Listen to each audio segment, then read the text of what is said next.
Hello and welcome to Why with Seth and Parker. My name is Parker, My name's Seth. and this is the weekly show where we tell corny jokes, give stupid answers to stupid questions, and discuss what kind of cheese the moon is made out of. Seth, how are you doing this week? I am doing okay. It's a little weird to be going back into like a normal routine almost, with working and kind of starting to loosen some restrictions and be out a little bit more. That's kind of cool. How are you doing? I'm doing well. I've entered back into the baking phase of quarantine. So I made two Like, what kind batches. of baking are we talking about, Parker? I made like 2 dozen muffins and some gelato just for the fun of it. Oh, that kind of baking. Okay. I don't Yeah, have to. I don't have then to cut that conversation out then. Good.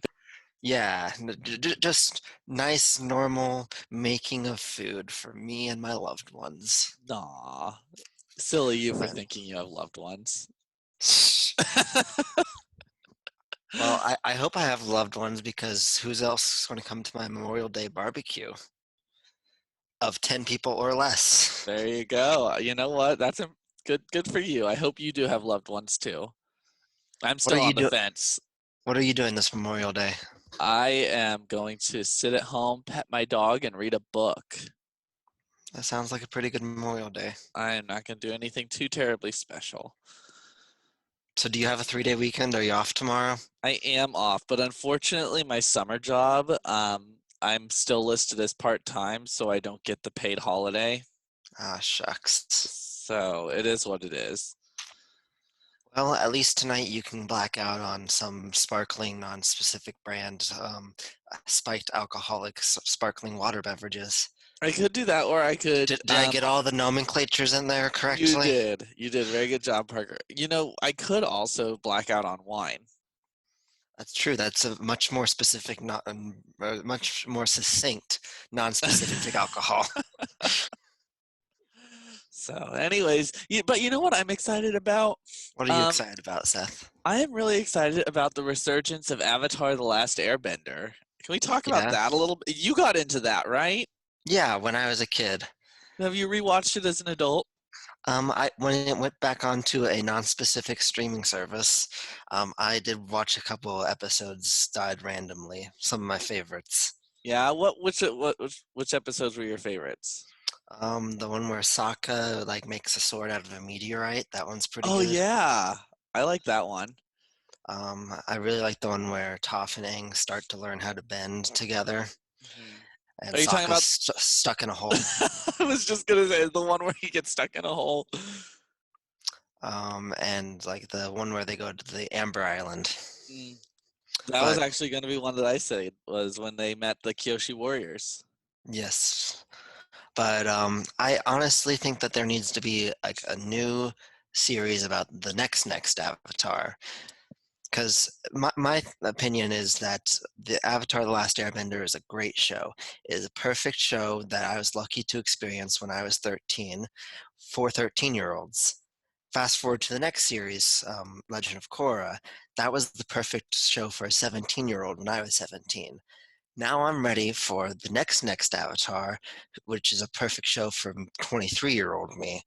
So like a little bit gritty or maybe like a cowboy western kind of thing.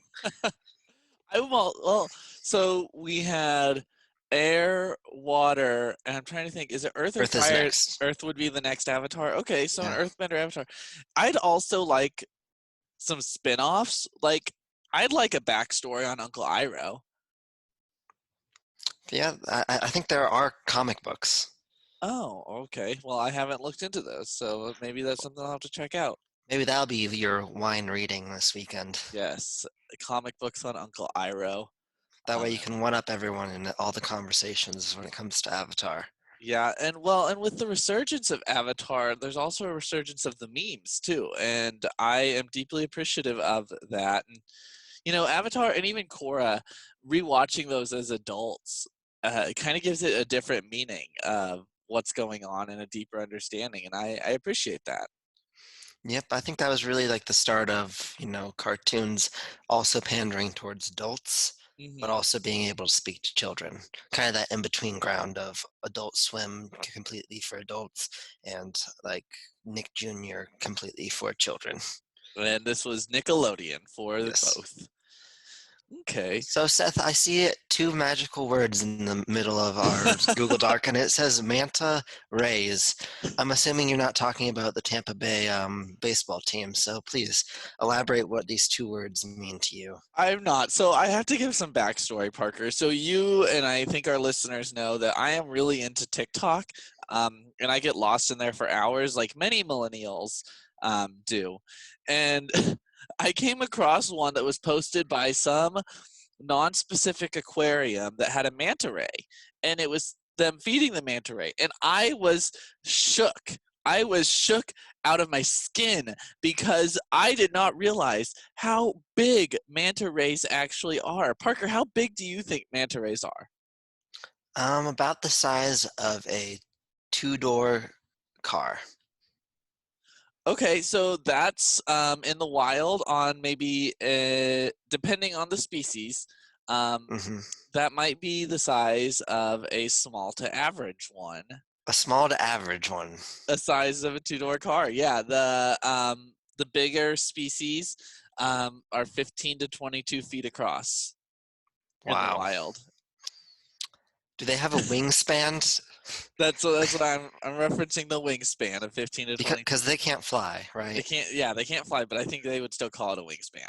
They don't do that thing that dolphins do and like leap out of the ocean. Sometimes they do. That would be terrifying.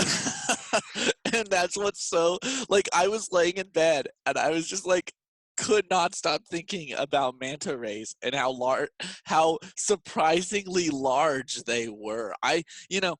These are sea pancakes, I was expecting, you know size of a dog, maybe, Hmm. maybe 5 feet Thick are on the they? I don't know. I didn't get that far in my research. Okay, I fair wasn't that enough. invested. I was just super confused at how big they were. It also depends. Some of them are really friendly, and in my minimal research, that means that I'm an expert now. Um, there's actually some people that say that their brains are developed enough to make them self-aware that they can recognize themselves in mirrors. Are mirrors naturally occurring in the ocean? No, those are man-made, Parker. What? Well, I mean, the first mirrors weren't. They were made by nature. Lightning striking rock. Okay, you're right. I Got was him. wrong. Got him. That's. We should just rename this podcast to that. Seth was wrong and Parker was right. That happens a lot, doesn't it? I don't want to brag, but yeah. You know what? No bragging. You're good. You are usually right. I'm usually wrong, but that's part of my charm.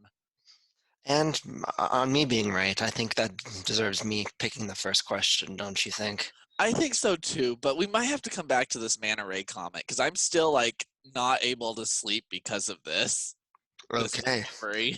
Well, I'm going to ask a question from Reddit. It's from the subreddit No Stupid Questions, and it asks, Wait, Parker, can we talk about this subreddit for a second? Because I think there is sure. such a thing as a stupid question. Well, yeah, but I think the community is built around the fact that you can ask anything, and people won't be like, "Oh my God, that's such a stupid question." Okay. Like, Well, like it's not stating that there is no stupid question out there. It's saying that there's no stupid question for this form. okay, so it's specific to the forum. Yeah, Because I was like, I'm thinking back in when we went to school, there's no such thing as a stupid question. And it's like, there are a lot of stupid there are a lot questions. of stupid questions. But I think instead of it being like a very attack oriented podcast like ours, this subreddit is all about like hey, you just ask away whatever pops into your mind. There's no such thing as a stupid question. Kindness Here and we'll make fun discovery. of that Yeah. mentality. We don't subscribe to that mentality, but there's no stupid questions. Well, and so that's like the premise of our show, though. We give stupid answers to stupid questions. Yes, exactly, but we can still ridicule the questions. Yeah. So, Parker, give us our first stupid question. It asks, who manages Mozart's profile on Spotify? So you know the music streaming app, Spotify, of Yes, course. I pay for a subscription. And when it comes to, let's say you're Joe Schmo, you got band number X. And band number X sometimes manages band number X's profile. So whenever they play song A, they get about 2 cents for every 1,000 plays or whatever. So that's what happens. But Mozart, of course, does not manage his own profile on account of him being dead for well over 20 years. So, who manages Mozart's Spotify? All his work is in the public domain, and I don't think his estate is managing his Spotify profile. So, You know, Seth, I would what's your say opinion? I think Bach manages Mozart's Spotify profile. The award winning speaker company or the also dead composer? The also dead composer, like from beyond the grave. Like just out Um, of spite, Bach is like, no, I'm in charge of this. I don't think that is definitely a stupid answer. What's your stupid answer, Parker? I don't know. I feel like the real answer might be Spotify themselves manage them. That's Like what I was actually thinking for like my real answer, but I thought we were doing dumb whenever you answers. play Mozart, they get their own kickback. Is that how it works? Like, does Spotify make money when you play Mozart? I feel like they can have accounts that like make money and accounts that don't make money. You know? And if I set up a profile for M Ozart and just put nothing but public domain Mozart music, would I get kickback from that? Would I make the sense? I think you might run into. I don't know. You It's not could. copyrighted. You're right. It's not. It It's could. in the public domain. It's public domain, and so I would say you could go for it. To make that sweet, sweet 12 cents. Well, okay. So Spotify, I will say, I was looking at this. There are um, four. I have to double check this. Yeah, 4,992,000 monthly listeners to Spotify Hmm. or for Mozart on Spotify. Are you doing the math? If you got like 1 cent for every 1,000 plays, I think how much does Spotify pay out every single month or whatever? I don't know, for 2 cents a song, that'd be, almost 10 million. I mean, that's not bad. If each listener's only playing one song. Well, yeah, but if they own the sweet, sweet musical lyrics of Trotsky and Mozart and Bach, man, they're just raking in that classical music dough. Well, yeah, and if it's public domain and Spotify managing it, they probably just turn off that feature of money making. So they're going to say no to money making. Well, they're already making the money, so like it would be more cumbersome to have to pay themselves. So what kind of ghost do you think Bach is? If he's so vengeful, he learned how to corporealize just to manage Mozart's Spotify profile. I was thinking angry. I get angry Bach vibes. Yeah? Why do you think that? I don't know. It's just a gut You get that from instinct. his music? You think I listen to classical music? No, Oh, I you listen really to should. top 40 crap like everyone else. Well, you're just giving money to the man then. I You should know. support Bach's Ghost and play only Mozart. Yeah, but it's public domain, so they're not making any money off of it. We don't know that for sure. He could We get the cent kickback. we are making assumptions. We are. So I'm sorry, Reddit user, but we don't know too much about the inner workings of Spotify. I We hope this tried. doesn't answer your question. But Seth, I think it's your turn to ask a question. I haven't even looked at these questions yet, Parker. Well, are you going to play me some Mozart listening music then? Um, no, but I am curious. Can we? Well, actually, I'll ask a question and then we'll do that later. Okay. Um, Is it talking about manta rays again? no, it's not. Parker, do you let the water run when you get in the shower before you hop in, or do you turn it on while you're in the shower? Okay, so yes, I'm glad you asked this question because, like one of the previous questions we answered about 2 weeks ago, I'm pretty sure this was asked by a sociopath. Because who gets in the shower and then turns it on? Who does that? Yeah, I was thinking that I was like, you got to be crazy, and you got to be almost a glutton for punishment too. Maybe if you like take cold showers, but I also think that circle like overlines with sociopaths a lot. Oh yeah, I Um, completely agree. I mean, cold showers could be like the equivalent to the fountain of youth. It could keep me at like 18 forever, and I would still take warm showers. Well, and Parker, this begs another question. Do you let the water run out of the faucet before you turn on the shower head, or do you just let it run out of the shower head? I guess this depends on the type Let of it run shower out you of the have. shower head.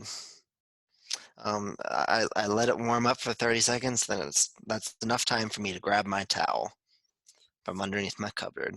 And then it's warm and you're good to go. Exactly, because I like warm showers. There are very few exceptions to that, and that's when I do a lot of exercise and I just need a cold shower. Yeah. Or yeah, I completely agree. Or when you're flipping it from hot to cold to relax your muscles. I don't do that. Okay. I Well, don't need to flip from hot to cold. That just sounds ungodly. well, there's some like information about how like it helps relieve that lactic acid buildup Mm, in your muscles. Lactic acid deserves to be there. Hot showers all the way. Okay.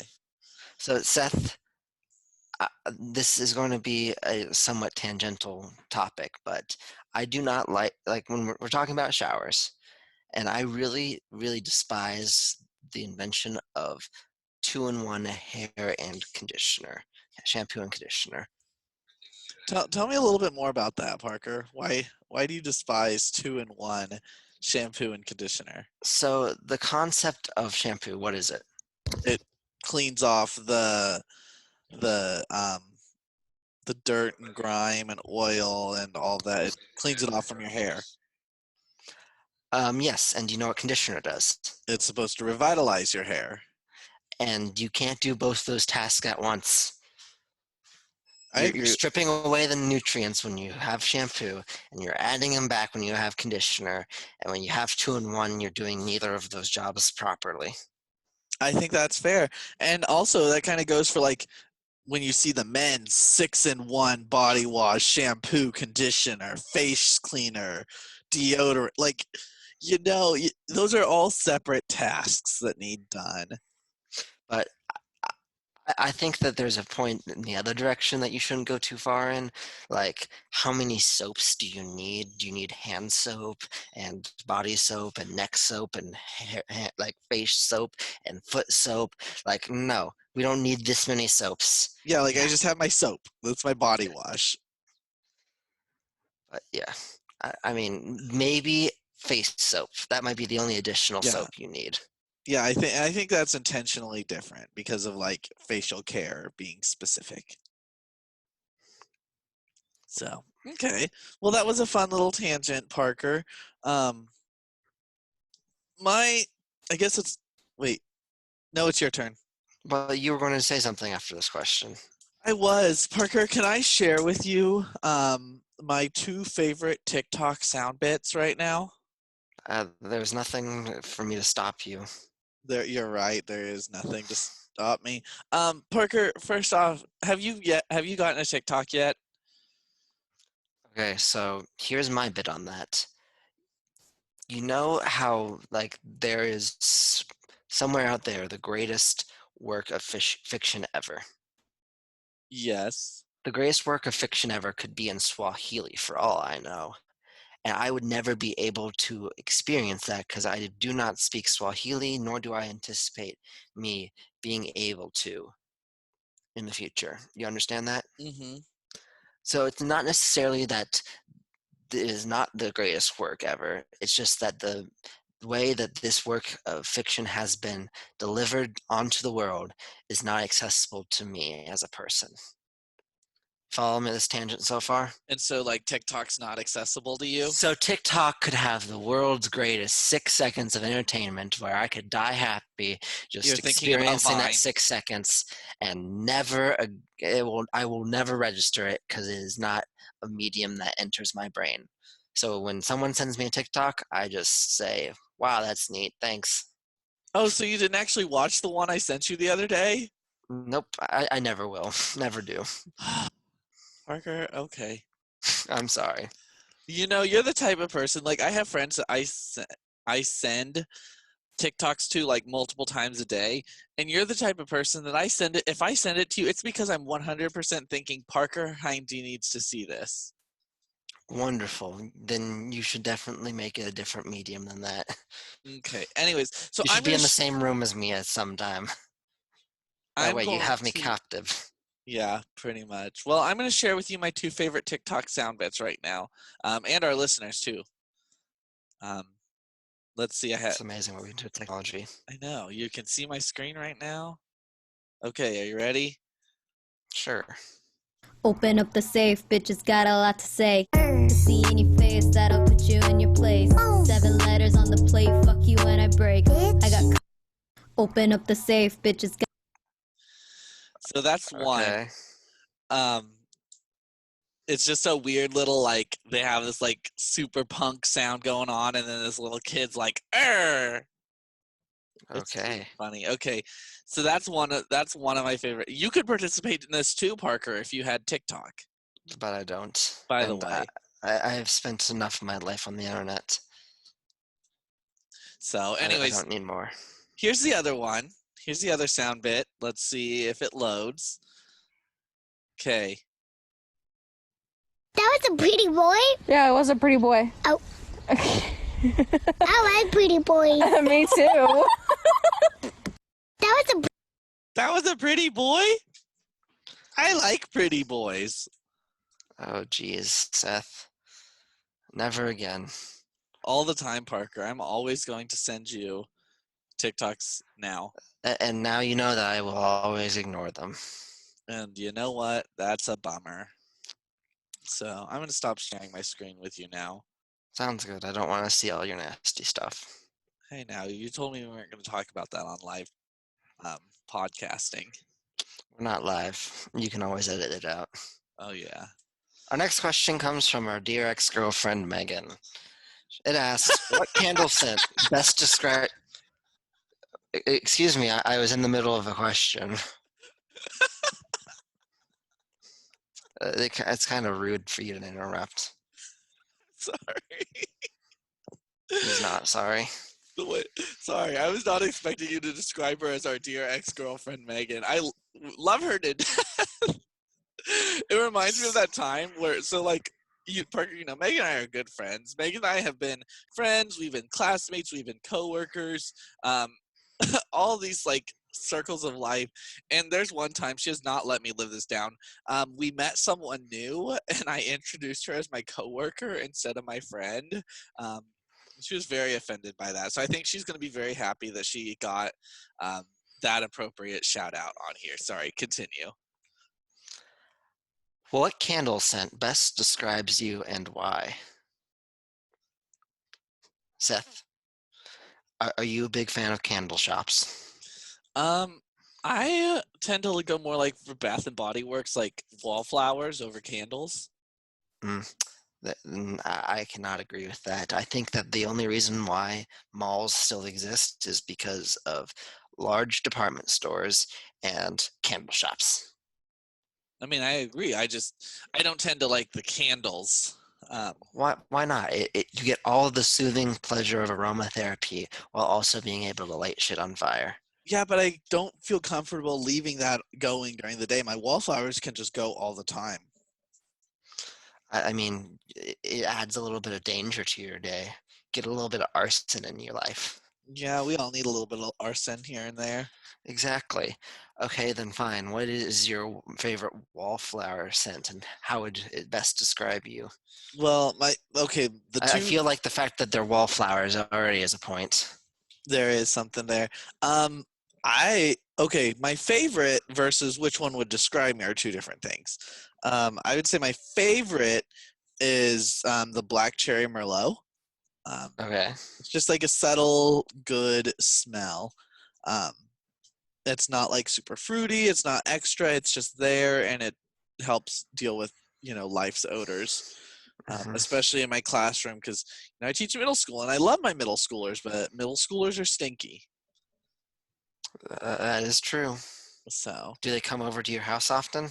no, no, but I have pets, so that's why I have the wallflowers at the house. Fair enough. Fair But enough. if I had to choose a scent to describe me, it would probably be daydreaming fruit. I mean, just put that into your Hinge profile. I know it'd be perfect. Also, yeah, I'm still not sure how I feel about Hinge. Parker, what would yours be? Apathetic So jokester? no, I don't think that is a recognized candle flavor. Are they flavor? Sense. Sense is the word you're looking for. It is a good word, but is it the only word? You know what? If you want to call Why them can't they be flavors, go flavored ahead. candles? They can be flavored candles, Parker. Go ahead and call They them all that. just happen to be the same flavor. And your flavor is? Wax. Mouthful of wax. No, no. I think the best scent that would describe me is teak. I have this very nice teak candle that I got for Christmas, and this is how often I get candles. I have ones from Christmas time, but it just has this nice, kind of earthy smell to it, and nice to burn it every once in a while. Read a book, have a nice glass of wine because that's a nice, succinct beverage that has no copyright on it. Mm-hmm. And then, yeah, I think teak is a good, simple, and kind of in the background flavor. I'm gonna stick with that. My guns with that. It's the flavor. Okay, I'm glad that that flavor resonates with you, Parker. So, moving on um, to the next question. Are you cool with that? Yeah, sounds good. Okay. Um, is it wrong to keep a dog outdoors permanently? So, this is actually surprisingly the point in the show that I'm going to tell my corny joke for the day. Oh, okay. Are you ready for this? I am ready. Back in ye olden medieval times, Sir Lancelot was on a mission from King Arthur. Following me so far, Seth? Yes. And Sir Lancelot was riding his horse all across the greatest of Britons. It was a stormy, stormy night, and eventually he comes upon an inn. So he stops at the inn because he's pretty much ridden his horse to death. So he goes in the inn and talks to the innkeeper. The innkeeper says, "Oh, Sir Lancelot, would you like some stew?" And Lancelot says, "Yes, I'll get it post haste." So the innkeeper hurries and gets him some stew. And the Lancelot says, "I need your finest horse. I am on an urgent quest from the king." And the innkeeper says, "Unfortunately, sir, we have no horses at this stable. The last one was taken out about this morning." And Lancelot says, "Is there a farm nearby?" And the innkeeper says, "No, there is no farm. Unfortunately, the nearest horse is probably 20 miles away." That's when Lancelot notices that there is a very large and shaggy dog near the fireplace. Follow me so far? And Yes. Lancelot points at the dog and says, "I will ride that dog. He shall be my new steed." And the innkeeper says, "No, no, you can't do that. He's much too old. He'll never get you far. Unfortunately, I can't let the night out on a dog like this." Oh my god.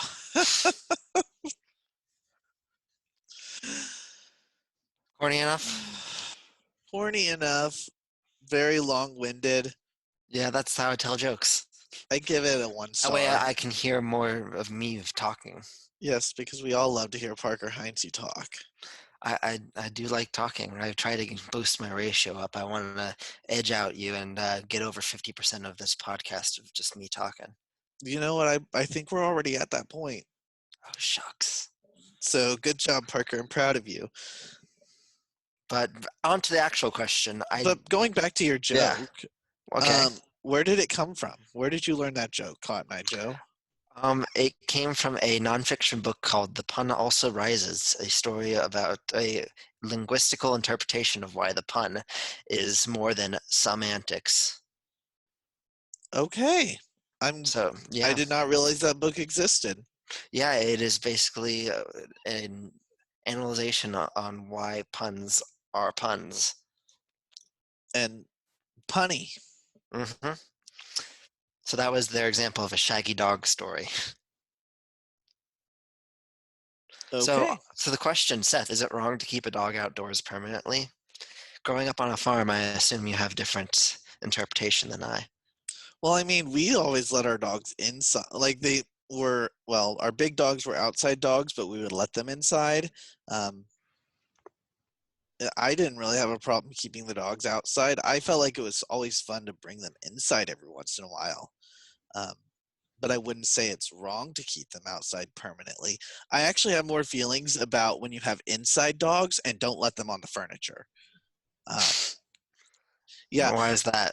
my feelings are you're restricting the dog to like this space inside, and then you're restricting their space even more by not letting them on the furniture. So I'm very much like let the dogs on the furniture. I disagree with that, but um, I, I I don't know. Keeping it like dog houses, does that count as keeping them outdoors permanently? Yes, because the doghouse is still outside. But what if the doghouse has a door? Boom, indoors. It, what if it's okay? But how big is the doghouse? I don't know. Is it like a normal house size? No. Well, What kind then of dog has that big of a house? you know what? Then they still count as outdoor dogs. That just counts as their shelter. So you keep them out through sun, rain, sleet, and snow, But they have their shelter. tornadoes. Well, I mean, I would have brought them in, but that's not for everyone. Okay. Have we satisfied that question? I think so. I would say my final answer is it's not wrong to keep them outside permanently, but it's not for me. You obviously had not had to vacuum the furniture for my two dogs. Because being on furniture, that's not good for my vacuum. Yeah, it is what it is, you know. We love them. Like our viewers can't see this, but like my pup is just up snuggling with me right now. Okay, would you like to hear the last question? Yeah, do you want to ask it or you want me to? I'll ask it. Give me my sultry voice on. Okay, do it, Parker. Is it legal for an adult to disappear from society? / is that even possible? I don't think that it depends on why you're disappearing. I don't think it's illegal to disappear. Um, and I think it's possible because, people do. A lot of times they end up getting caught again because they tend to disappear for reasons where they are in legal trouble. Um, and so then they do get caught. But I mean, I guess if people who weren't in legal trouble like you and me, if we just wanted to How do you know disappear, that we for could. sure? I'm making assumptions, Parker. Um, we could disappear, but I feel like that'd be a lot of work, and you need to have access to a lot of resources. Like, what resources do you need to disappear? I feel like you need money. Like you need like actual cash, and a way to like reform your identity. Um, a way to get a fake birth certificate, a way to get a fake ID, so then you can get a fake social. Then you like, and it depends. Like, are I you feel falling off the like, grid, or are you yeah, creating a new identity? Because those are two different ways of disappearing. I think disappearing from society kind of means like leaving everything behind, not getting something new. Like you're not becoming Joe Schmo, you are just cease to become Seth Dills. Okay. So then, I mean, I still think you would need money because you would need to, like, if you're going to go live in the wilderness, maybe you want to go build a cabin out in the wilderness, and then you need to be able to do that. But then you can, like, live off the land. But do you still have to pay taxes? Will the IRS come after you? Well, I mean, if there's no reported income, then the IRS wouldn't come after you. Property tax. Oh, yeah. Well, that's when you just, like, build a cabin without permission. Then you're a squatter, right? I think you have to be a squatter for like 20 years before it comes legal. No, I think it was only like a month or two. A month or two? That seems too low. So we'll table that and see if we can come up with an actual answer for how long you have to be a squatter for. Okay, we'll fact check ourselves. That seems like no work at all. I'll go to Snopes. Okay, sounds good. So Are you satisfied with how we answer that? I am very satisfied. I'm also ready for a nap. Well, sounds good. So, okay. Well, Parker, let's talk about what we have learned applies to our lives today. So we have learned that you don't have to become Joe Schmo to not be Seth Dills.